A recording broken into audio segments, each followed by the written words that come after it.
આપણે બનાવશું insert employee using form data. એક પોસ્ટ એપીઆઈ બનાવવાની છે જે સ્લેશ પર જ છે. અને ફોર્મ ડેટા કેમ આપણે યુઝ કરીએ છીએ? બિકોઝ આપણે ડેટાબેઝમાં ફોટો પણ સ્ટોર કરાવવાનો છે એટલા માટે. ઓકે, ચાલો. સો આટલેથી આપણે એક નવી એપીઆઈ લઈ લઈએ. લોકલ હોસ્ટ 3000 હશે, જે પોસ્ટ હશે, અને એમાં ફોર્મ ડેટા આપણે પાસ કરશું. ઓકે, સો ફર્સ્ટ લાઈક આપણે કંઈક નેમ પાસ કરીએ છીએ, then salary, so salary and department. Okay, so department like sales and એક ફોટો પાસ કરવાનો છે. સો પ્રોફાઇલ, અને એ ફાઇલ હશે અને આપણે કોઈ ફાઇલ સિલેક્ટ કરી લઈએ. ઓકે, સો આ રીતે. ચલો, સો આપણે એક પોસ્ટની એપીઆઈ બનાવીએ છીએ કે જેની અંદર આ બધા ડેટાને ઇન્સર્ટ કરાવવાના છે. સો આપણે ક્રિએટ કરી લઈએ app.post slash and request response, અને સિમ્પલી response.send કોલ. જસ્ટ ખાલી ચેક કરી લઈએ કે આ એપીઆઈ પરફેક્ટલી વર્ક કરે છે કે નહીં. ઓકે, સો સિમ્પલી કોલ. નાવ આપણે ફર્સ્ટ ઇમેજ અપલોડ કરાવવાની છે. સો ઇમેજ અપલોડ કરાવવા માટે આપણને જોઈશે multer. Okay, so const multer equal to require multer. Okay, and આપણે એક સ્ટોરેજનો વેરિયેબલ ક્રિએટ કરશું. So storage equal to multer dot disk storage. Okay, disk સ્ટોરેજની અંદર આપણે જોયું હતું કે એક ઓબ્જેક્ટ આવશે. ઓબ્જેક્ટમાં ફર્સ્ટ પેરામીટર હશે ડેસ્ટિનેશન. ડેસ્ટિનેશનમાં એક ફંક્શન પાસ થશે રિક્વેસ્ટ ફાઇલ અને કોલબેક. ઓકે, સો કોલબેક, અને આપણે નલ અને કયા ફોલ્ડરમાં ઇમેજીસ અપલોડ કરાવવાની છે. સો અપલોડ્સ નામનું ફોલ્ડર બનાવી લઈએ. સો એટલે આપણે અપલોડ્સ નામના ફોલ્ડરની અંદર બધી ઇમેજીસ અપલોડ થશે. એન્ડ નેક્સ્ટ આવશે ફાઇલ નેમ. સો એમાં આવશે function request file and callback. So callback first આવશે નલ, એન્ડ આપણે કયા નામથી ફાઇલને સ્ટોર કરાવી છે. સો ફાઇલ ડોટ ફાઇલ નેમ, અને એને આપણે કોન્કેટ કરાવીએ ડેશથી અંડરસ્કોર તમે યુઝ કરી શકો છો. ડેટ ડોટ નાવ, અને પછી કોન્કેટ કરાવીએ છીએ આપણે ડોટ જેપીજીથી. આ રીતે એનું નેમ બની જશે.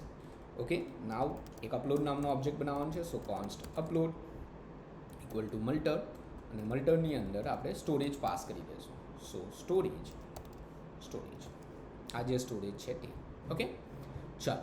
સો એટલે આપણે એઝ અ મિડલવેર યુઝ કરવાનું છે કે અપલોડ ડોટ સિંગલ, અને કઈ ફાઇલ આપણે અપલોડ કરવાની છે, જે પેરામીટરનું નામ છે તે એ છે profile. Okay, so first of all આપણે પ્રોફાઇલ ફોટોનો વેરિયેબલ લઈ લઈએ કે like photo equal to file dot request dot file name. So આપણને ફાઇલ નેમ મળી જશે. સેમ રીતે આપણે જે બીજી બધી વેલ્યુઝ છે લાઈક નેમ, સેલેરી અને ડિપાર્ટમેન્ટ, એને પણ ગેટ કરી લઈએ. So name equal to request dot body dot name, અને સેમ રીતે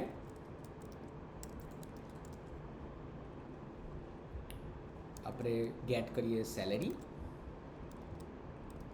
એન્ડ ડિપાર્ટમેન્ટ. ઓકે, ચાલો. આ ડેટાને આપણે ઇન્સર્ટ કરાવવાના છે. સો ફર્સ્ટ ઓફ ઓલ ડેટાબેઝનું કનેક્શન એન્ડ એમ્પ્લોય નામનું જે કલેક્શન છે તે આપણે રીડ કર્યું છે. એમ્પ્લોય નામનું કલેક્શનનો ઓબ્જેક્ટ લીધું છે. ઓકે, નાવ આપણે એમાં ઇન્સર્ટ કરાવવાના છે. So let result equal to employee dot insert 1. Okay, આગળ આવશે અવેટ, બિકોઝ એ પ્રોમિસ એક રિટર્ન કરે છે. સો ઇન્સર્ટ, ધેન આપણે આની અંદર એક ઓબ્જેક્ટ પાસ કરાવશું કે શું વેલ્યુ આપણે ઇન્સર્ટ કરાવી છે. સો આપણી પાસે ફિલ્ડનું નામ, ઓકે, એમ્પ્લોય નેમ છે. સો એમ્પ્લોય નેમમાં આ નેમ જશે. સેમ રીતે સેલેરી, સો સેલેરીમાં સેલેરીનું વેરિયેબલ, ધેન ડિપાર્ટમેન્ટમાં જશે ડિપાર્ટમેન્ટની વેલ્યુ, એન્ડ લાસ્ટ હશે પ્રોફાઇલ ફોટો. સો પ્રોફાઇલ ફોટોમાં આ ફોટો મીન્સ આપણે ફાઇલનું નામ સ્ટોર કરાવવાનું છે. સો રિસ્પોન્સ ડોટ સેન્ડ, જે પણ રિઝલ્ટ આવશે એ રિઝલ્ટને આપણે રિસ્પોન્સમાં પાસ કરાવીએ છીએ. ઓકે, ચાલો એકવાર ચેક કરી લઈએ. સો આ પોસ્ટ કરાવીએ છીએ, એકનોલેજ ટ્રુ અને ઇન્સર્ટ. ચલો એટલે રેકોર્ડ જોઈ લઈએ. ઓકે, સો આ જો નવી એક એન્ટ્રી થઈ ગઈ એન્ડ અપલોડ્સની અંદર તમારી પાસે આ રીતે અપલોડ્સમાં આવી ગયું છે. ઓકે, સો આ રીતે તમે ઇન્સર્ટ કરાવી શકો. ઓકે, જસ્ટ એક ઇશ્યુ લાગે છે એટલે અનડિફાઇન્ડ એવું આવે છે. સો આપણે એકવાર ચેક કરી લઈએ. પ્રોફાઇલ પાસ કર્યું છે.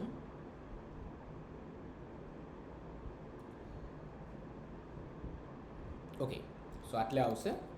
ફિલ્ડ નેમ આપણે લઈએ. ઓકે, સો ફિલ્ડ નેમ મતલબ આ જે પ્રોફાઇલ છે એના નામથી અપલોડ થશે. સો પાછું એકવાર સેન્ડ કરીએ. ટ્રુ આવી ગયું અને આ જો આ રીતે આપણે ઇમેજ અપલોડ પણ થઈ ગઈ એન્ડ એ જ સેમ વસ્તુ પાછી આપણે ડેટાબેઝમાં સ્ટોર કરાવી દીધી આ રીતે. ઓકે, સો આ રીતે તમે રેકોર્ડ સ્ટોર કરાવી શકો. ઓકે, ઓલ એમ્પ્લોય લિસ્ટને એકવાર ચેક કરી લઈએ તો હવે તમને આ રીતે 3 રેકોર્ડ મળશે. ઓકે, ચલો આને પણ આપણે કલેક્શનની અંદર સ્ટોર કરાવી દઈએ તો save as insert employee. Okay, so આટલી આપણી પાસે એક એપીઆઈ બની ગઈ ઓલ એમ્પ્લોય, સેકન્ડ એપીઆઈ બની છે આપણી ઇન્સર્ટ એમ્પ્લોયની એપીઆઈ. ઓકે,